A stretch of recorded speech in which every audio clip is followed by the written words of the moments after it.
তোলাবাজ শান্তনু ঠাকুরকে একটি ভোটও নয় লেখা পোস্টার পড়ল বনগাঁ স্টেশন সংলগ্ন এলাকায়। বুধবার সকালে বনগাঁ স্টেশন সংলগ্ন এলাকায় একাধিক পোস্টার দেখা যায়। পোস্টারে লেখা তোলাবাজ শান্তনু ঠাকুরকে একটিও ভোট নয় এবং কল্যাণী এমসের তোলাবাজ শান্তনু ঠাকুর নিপাত চাক। শান্তনু ঠাকুর, তুমি 5 বছরে করেছো কি? চাকরি বিক্রি ও তোলাবাজ ছাড়া আবার কি? পোস্টারের নিচে লেখা বনগাঁর সাংগঠনিক জেলা বিজেপি বাঁচাও কমিটি।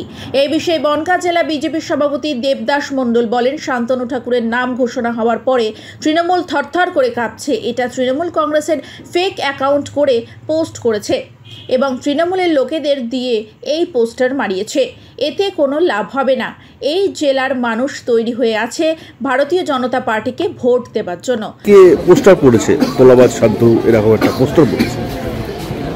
শান্তনু ঠাকুরের নাম ঘোষণা হওয়ার পরে তৃণমূল থরথর করে কাঁপছে। তৃণমূল থরথর করে কাঁপছে সেই আতঙ্কে ফেক অ্যাকাউন্ট খুলে এবং তৃণমূলের লোকজন দিয়ে এই পোস্টার মারছে। এতে কোনো যায় আসে না, ভয়তে করছে। এই জেলার মানুষ তৈরি হয়ে আছে ভারতীয় জনতা পার্টিকে পদ্মফুলে ভোট দেওয়ার জন্য। পোস্টার কারা বলে? তৃণমূল বললে তো আবার নতুন কেউ, কিন্তু এতে কোনো লাভ হবে না। আতঙ্ক থেকে করছে, তৃণমূল আতঙ্ক থেকে করছে। নাম ঘোষণার পরের থেকেই তৃণমূল থরথর করে কাঁপছে। চারিদিকে পোস্টার করেছে। আমি দেখিনি পোস্টার, আপনি বলছেন, কিন্তু এটা তৃণমূলের অপসংস্কৃতি ছাড়া আর কেউ করতে পারে না।